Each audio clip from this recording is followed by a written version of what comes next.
आपण आता मागच्या गळ्याचं पॅटर्न करणार आहोत। हे बघा, हे अस्तर मी याला जॉईन करून घेतलंय। हा कॅनव्हास पेपर आहे, हा असा फोल्ड करून घ्यायचा आहे।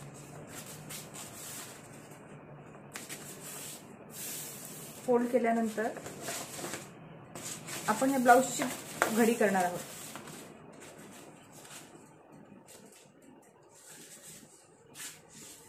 हे फोल्ड केल्यानंतर आपण शोल्डर पट्टी किती घेतली होती, 3.5 इंचाची शोल्डर पट्टी घेतली होती। 3.5 इंचावर मार्किंग करायचं आहे। त्यानंतर इथून तिथपर्यंत किती आले, 2.25 अंतर आले, 2.25 इंच। मग आपण ह्याच्यामध्ये नेक विड्थ सुद्धा 2.25 ची घेणार आहे, इथून इथपर्यंत। तर जेवढं जर लागते आपल्याला तेवढंच फोल्ड करून घेऊयात आपण। 2.25 इंच। आता हे एक्स्ट्राचं कट करून टाकते मी। तर या पेपर कॅनव्हासवर इथे 2.25 इंचाचं मार्किंग केलंय। त्यानंतर आपली नेक लाईन किती आहे, नेकची लेंथ आहे 9.5।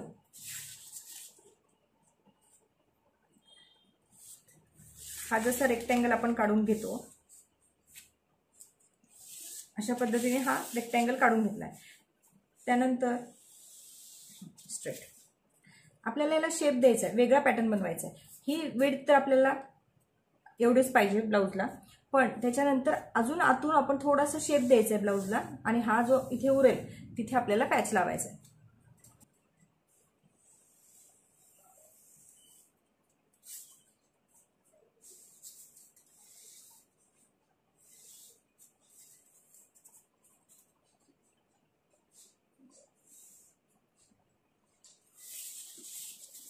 कट करताना या भागावरून आपल्याला कट करायचं आहे।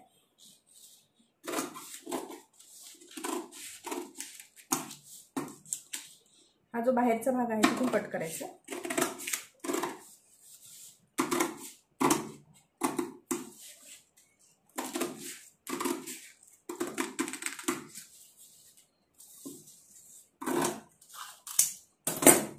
हा पीस आपण सांभाळून ठेवायचा आहे, कारण आपल्याला याचा पॅच लावायचा आहे नंतर। हा जो गळ्याची पट्टी काढली आहे, आधी आपण हा गळा स्टिच करून घ्यायचा आहे याच्यावर। तर कॅनव्हास लावून गळा कसा स्टिच करायचा आहे हे आज तुम्हाला मी दाखवते, ते लक्षपूर्वक बघा। कुठलाही नेक असेल, साधा असो किंवा पॅटर्नचा असो, नेक स्टिच करण्याची मेथड ही सगळ्याची सेमच असते।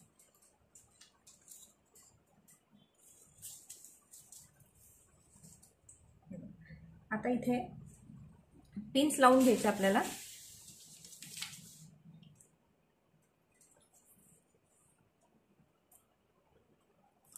इथे याच्या जागी तुम्ही पेपर कॅनव्हास पण वापरू शकता। हा जाड कॅनव्हास घेतलाय मी। पेपर कॅनव्हास जो असतो तो एका साईडला आपण प्रेस केले की स्टिक होऊ शकतो, त्याला अशा टाचण्या लावायची गरज पडत नाही। त्याचं सुद्धा मी तुम्हाला एक ट्युटोरियल दाखवेल। हे जे मधलं डिस्टन्स आहे ते डिस्टन्स आपल्याला ह्याच्या इतकंच ठेवायचं आहे। त्यामुळे हा पीस मध्ये ठेवते आणि सेम पद्धतीने ठेवून घेते। इथे तर पिन लावले म्हणजे हा आपल्याला भाग हलणार नाही। तर खाली कदाचित जर कमी जास्त झाला तरी सुद्धा चालू शकतो खालचा भाग। हे पिन लावून घेतली। आता हा पीस 1.5 इंच सोडून कट करून घ्यायचा।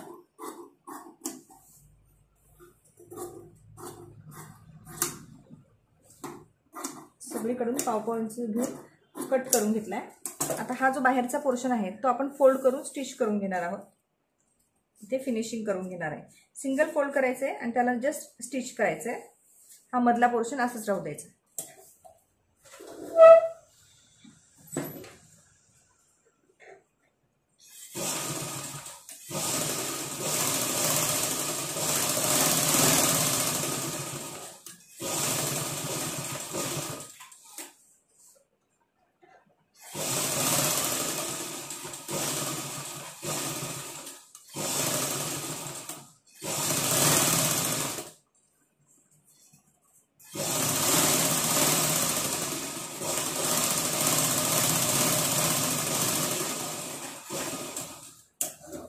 शिवून झाले, हा वरचा पोर्शन कट करून टाकते।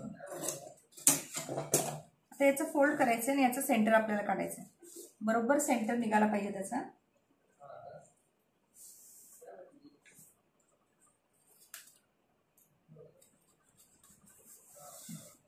सेंटर लाईन मार्क करून घेऊयात आपण.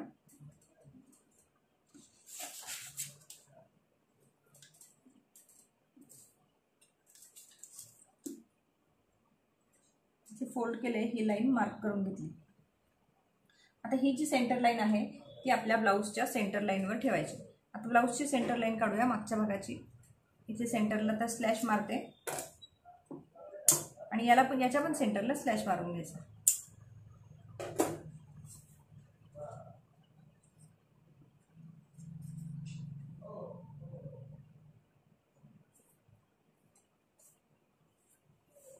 व्यवस्थित असं फोल्ड करायचं किंवा एक प्रेस करू शकता, त्याला इस्त्री करू शकता.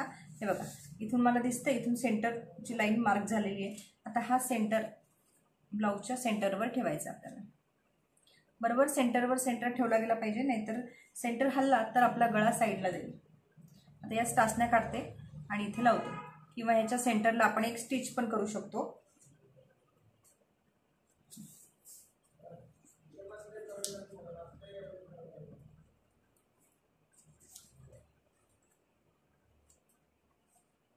हे बघा, इथे पिन लावल्यानंतर आपण एकदा रिचेक करून बघायचं आहे की बरोबर सेंटर आलाय का. हा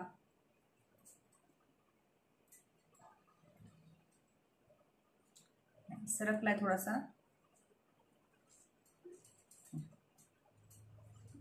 थोडासा या साईडला पाहिजे.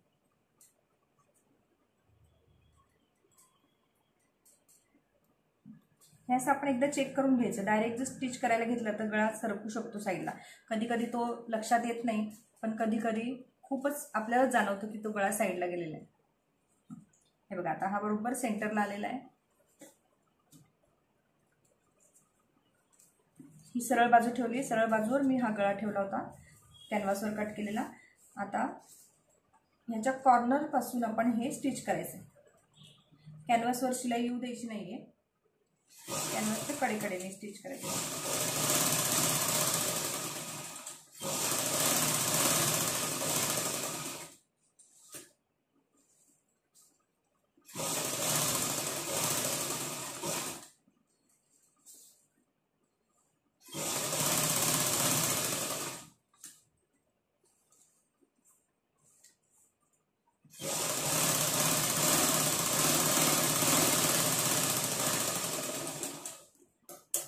आपला नेक स्टिच करून झालेला आहे. आता हे जिथे स्टिच केलेलं आहे आपण त्याच्या एक 5 इंच सोडून आपण इथून कट करून टाकायचं आहे.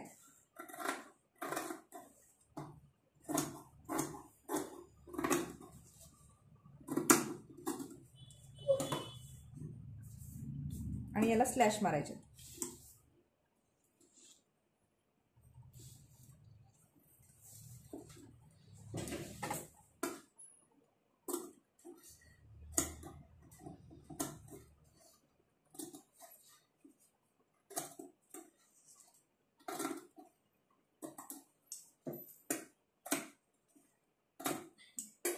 सगळीकडे स्लॅश मारले आणि मोस्टली आपल्याला ह्या कॉर्नर्सला स्लॅश मारणं जास्त गरजेचं आहे. ह्या स्ट्रेट लाईनवर स्लॅश नाही मारले तरी ती फोल्ड होऊ शकते, पण हे कॉर्नर्स किंवा असा कर्व शेप जिथे जिथे आहे तिथे तिथे स्लॅश मारणं गरजेचं आहे. आणि तो पण व्यवस्थित मारायचा आहे, खूप डीप पण नाही आणि खूप असं वरच्यावर पण नाही, मग त्याचा काहीच उपयोग होणार नाही आपल्याला. हे झालं. आता हे आता फोल्ड करून टाकायचं. ही पट्टी पूर्ण आतमध्ये फोल्ड करायची. फोल्ड होतीये. ह्याच्यावरून मोठ्या टाक्याने एक अंदाजे 5 इंच सोडून टीप मारते. आपल्याला ह्याला हेमिंग करून नंतर ती टीप उसवून टाकायची. जस्ट फिनिशिंगसाठी एक टीप मारते मी. हे बघा, हे पूर्ण फोल्ड झालेले व्यवस्थित. असा अर्धवट फोल्ड करून किंवा हा पीस इकडे दिसतोय, हा पीस खाली गेलाय असं नको. ह्या घडीवर व्यवस्थित आपलं फोल्ड झालं पाहिजे.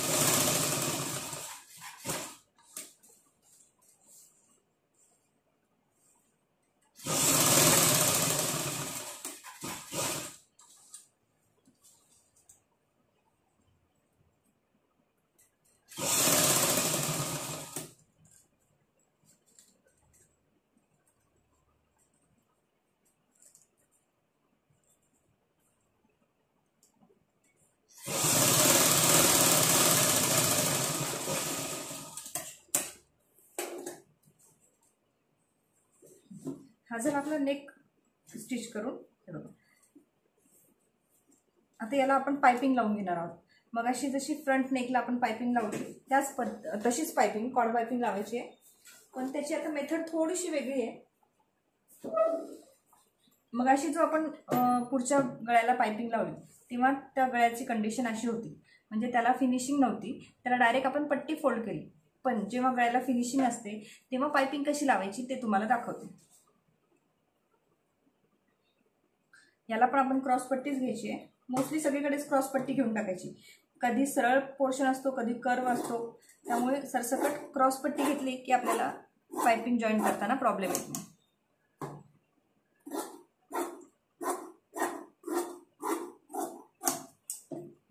आता या दोन्ही पट्ट्या एकमेकांना जॉईन करते.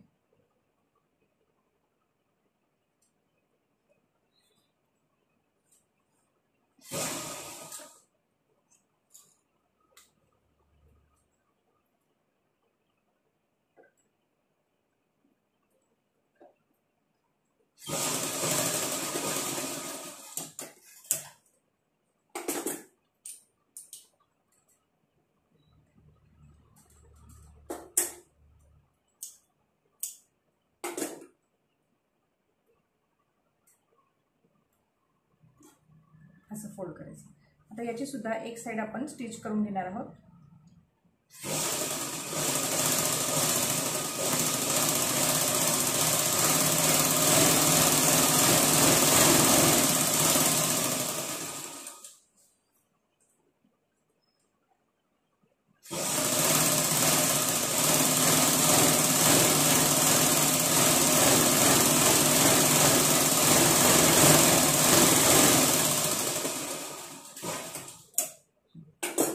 झाल्यानंतर आता ही जी कॉर्ड आहे ही कॉर्ड ह्याच्यामध्ये अशी ठेवायची आणि हा जो पोर्शन आहे याच्यापेक्षा छोटा आला पाहिजे. हा छोटासाच फोल्ड केला आहे. असं ठेवून या पीसच्या खाली आपल्याला ठेवायचं. आता ही एक साइड आपण फिनिशिंग केल्यामुळे बघा इथे दोरे निघत नाहीत. हा पीस आतमध्ये गेलेला आहे, हा जो पीस आहे हा आतमध्ये गेलेला आहे. अशा पद्धतीने हा वरचा जो फोल्ड आहे हा छोटासाच फोल्ड घ्यायचा आहे याच्यापेक्षा, म्हणजे फिनिशिंग आपोआप येते. ह्याच्यावर ठेवून जस्ट ह्याच्यावरून टिप मारायची.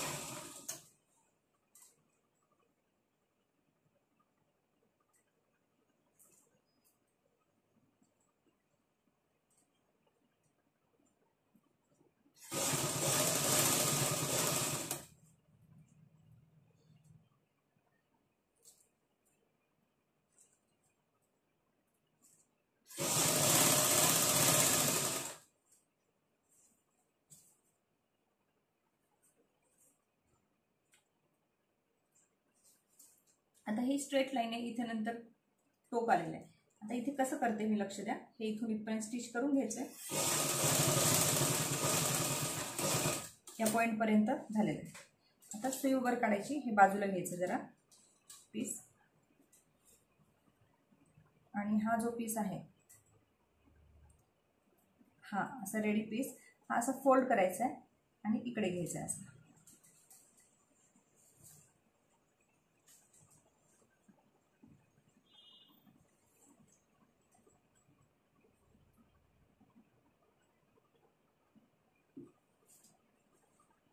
थोडासा सोडलाय तिकडे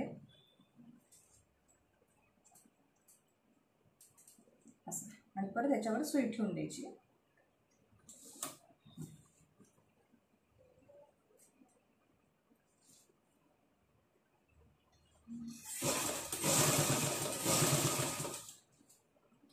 तर इथे पण तसंच आहे, सेम पद्धतीने इथे पण तसंच करायचंय. इथपर्यंत आलं, सुई वर काढायची, कापड थोडं बाजूला घ्यायचंय, असं फोल्ड करायचं.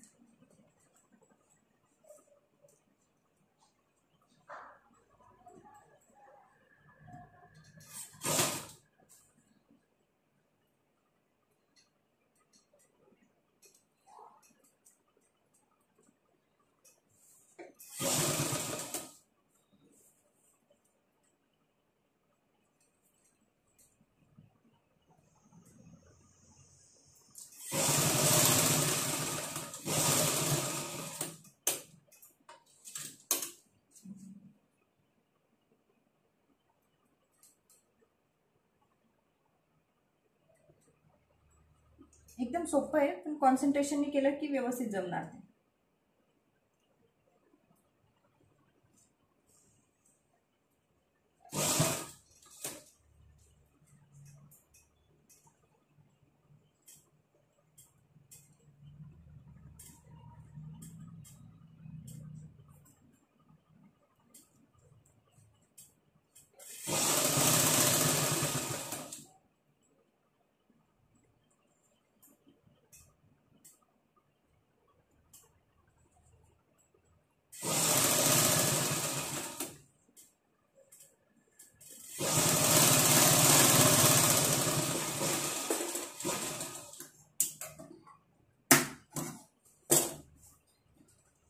आपली पाइपिंग लावून रेडी तयार झालेली आहे. आता इथे जो आपण एक्स्ट्राचा पोर्शन आतून कट केला होता, इथे आपल्याला पॅच लावायचा. तर हा पॅच कसा लावायचा, तो मगाचा जो पोर्शन होता आपला,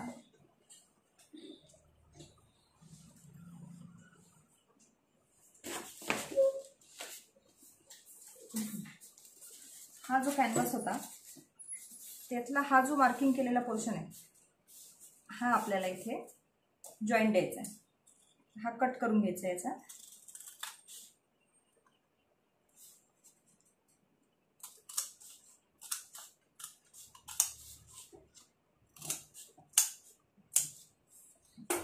दोन्ही साईडचे दोन्ही पोर्शन आहे. हा वरचा भाग आहे, छोटा जो आहे तो वरचा भाग. ठीक आहे. आता याला जे कापड आपल्याला जॉईन करायचं, ही आहे बॉर्डर. ही बॉर्डर आपण इकडची इथे जॉईन करणार आहोत.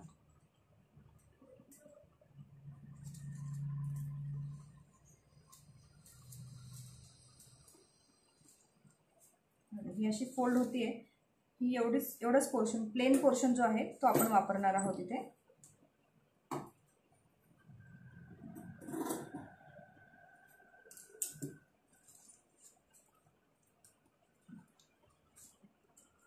ही पूर्ण बॉर्डर घ्यावी लागणार आपल्याला इथे.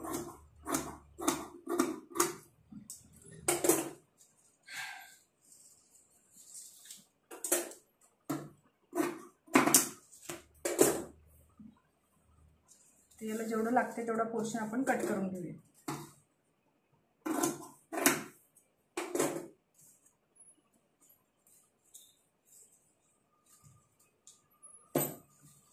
तर याचा जर आपण हा जो डिझाईनचा भाग आहे, हा जर भाग घेतला तरी सुद्धा हा एवढा उठून दिसणार नाही, हा पोर्शन.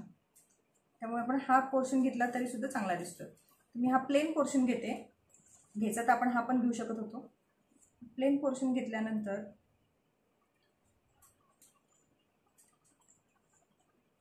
असा ठेवून हे दोन्ही पीस एकमेकांवर ठेवायचे आणि कॅनव्हासच्या कॉर्नरनी आपल्याला टिप मारायची. म्हणजे कॉर्नरला जस्ट टिप मारायची आहे.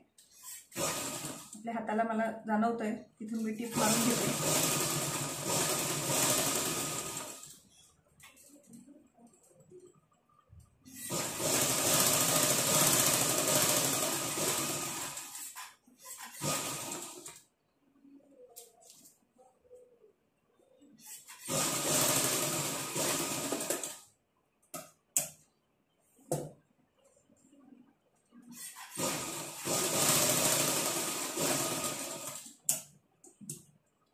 हा जो पोर्शन आहे ना, जिथे मार्किंग मी स्टिच केलेलं आहे त्याच्यावरून ना हा एवढाच पोर्शन आपल्याला इथे गरजेचा आहे. ही पट्टी ह्याच्यावर ठेवून द्यायची अशी आणि ह्याच्यावरून एक टिप मारून घ्यायची आपल्याला. ह्याच्या खाचेमध्ये एक टिप मारून घ्यायची आहे. आता हे शोल्डर बघूयात आपण किती बरोबर आहे का नाही, कधी कमी जास्त झालं आहे. पुढच्या भागाचं आणि मागच्या भागाचं शोल्डर आपण चेक करून घेऊया. जेवढं पुढचं आहे तेवढंच तयार झालं पाहिजे आपलं शोल्डर. हे बघा, हे बरोबर आहे आपलं. एकमेकांवर ठेवून बघितलं, हे बरोबर आहे. कमी जास्त नाही व्हायला पाहिजे. हा पीस असा ठेवून मी याच्यावर टिप मारते.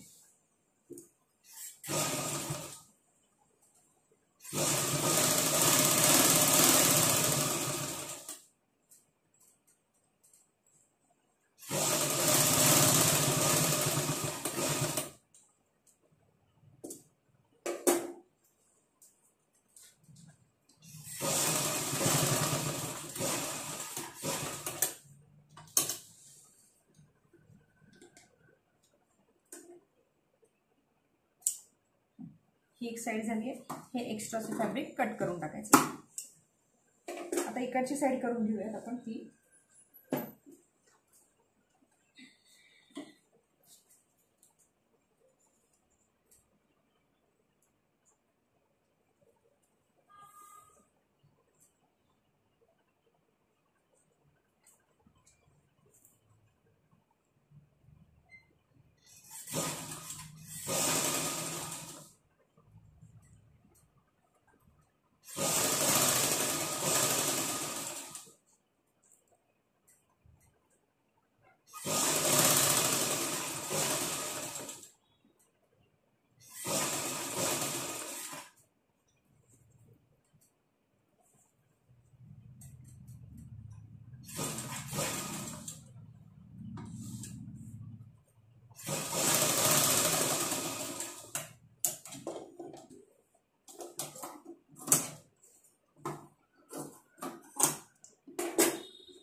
हा सुद्धा पीस आपण इथे लावून घेऊया.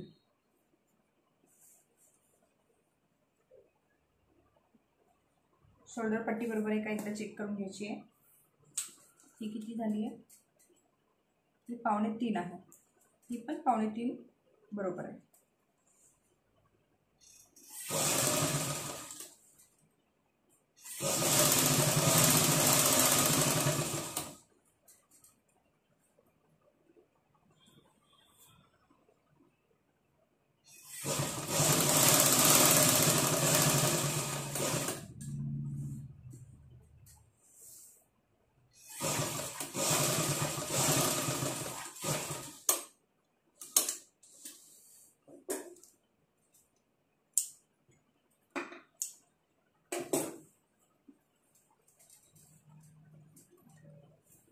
हा झाला आपला पॅटर्न.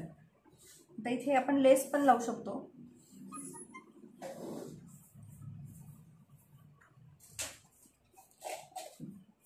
तुम्हाला जसं त्याला डेकोरेट करायचं तशा पद्धतीने डेकोरेट करू शकता. आता एकतर इथे आपण ही पूर्ण थोडं डिस्टन्स सोडून इथे ही लेस लावू शकतो अशी.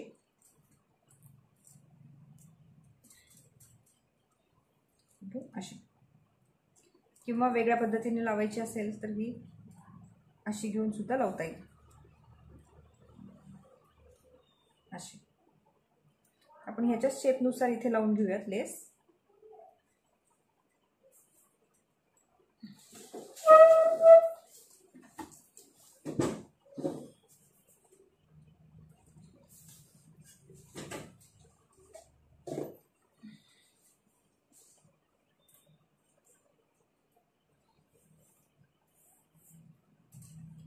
थोडं डिस्टन्स सोडूनच लेस लावणार आहे मी.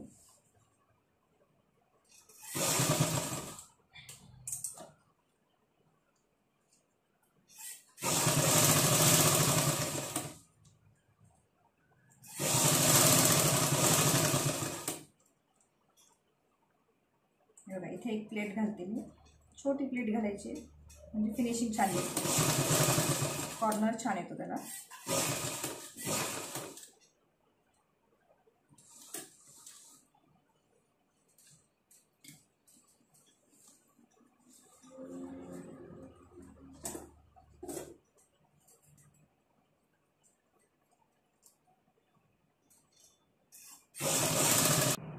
या लाईनवर आपण डिझाईन करून घेऊया.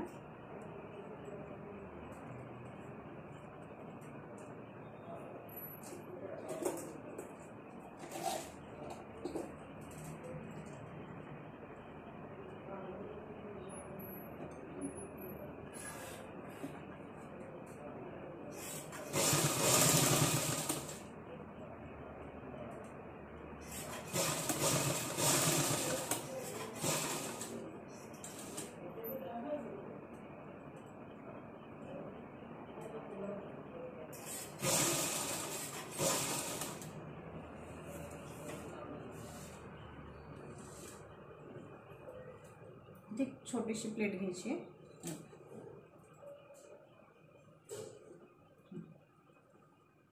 आणि परत शेप द्यायचा त्याला.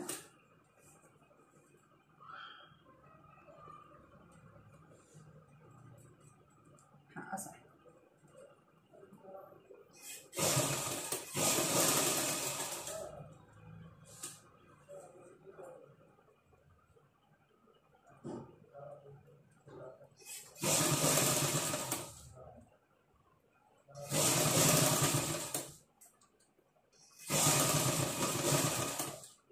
इथे परत एकदा प्लेट घालायची आहे छोटीशी.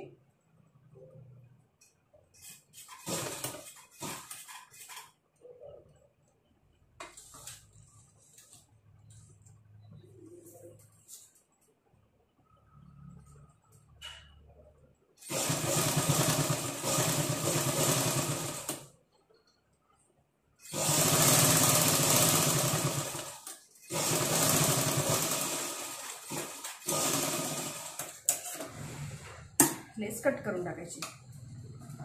आता इथे बघा ही लेस छोटीशी होती, ब्रॉड जास्त ब्रॉड नव्हती, म्हणून याला सिंगल स्टिच केले. जर ती थोडीशी ब्रॉड जरी असती तरी दोन्ही साईडला आपल्याला स्टिच करावं लागलं असतं, नाही तर ती अशी पलटी झाली असती. हा झाला आपला पॅटर्न तयार. आता आपल्याला टक्स मार्किंग करायचे.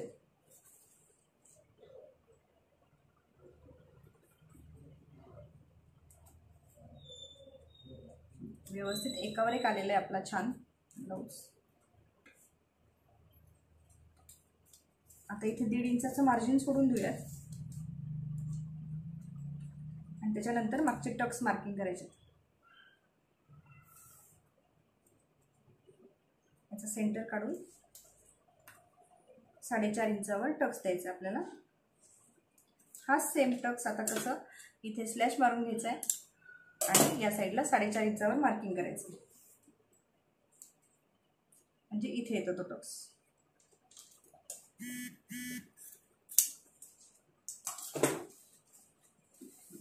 पाऊण इंचाचा टक्स घ्यायचा आपल्याला.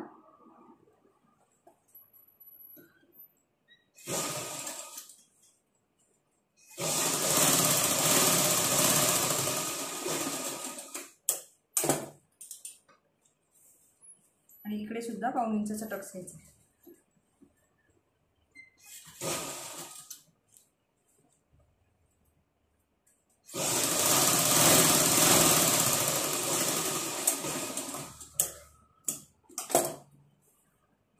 टक्स झाल्यानंतर पण खालून नेहमीप्रमाणे थोडंसं कट करून घ्यायचं.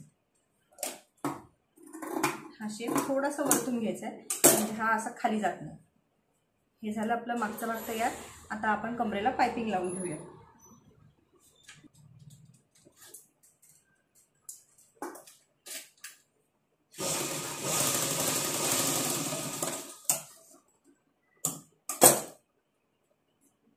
हा जो पोर्शन आहे हा असा फोल्ड करून स्टिच मारायची त्याला.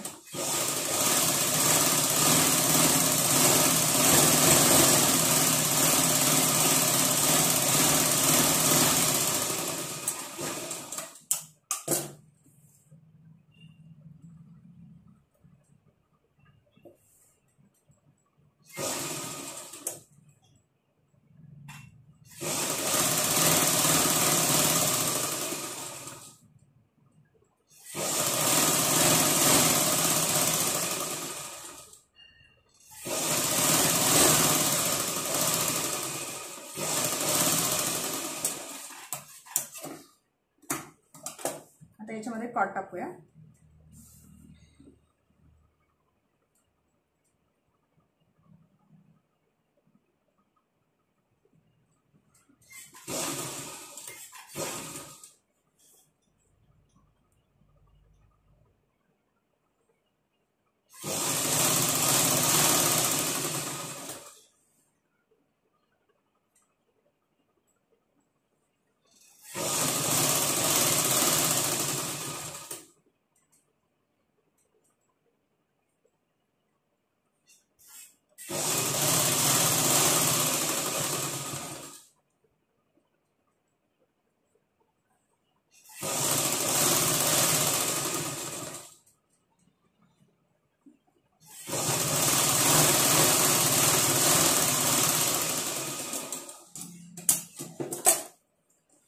याला खालच्या साईडने एक स्टिच करून टाकूया, म्हणजे त्याला हेमिंग करायची गरज पडणार नाही.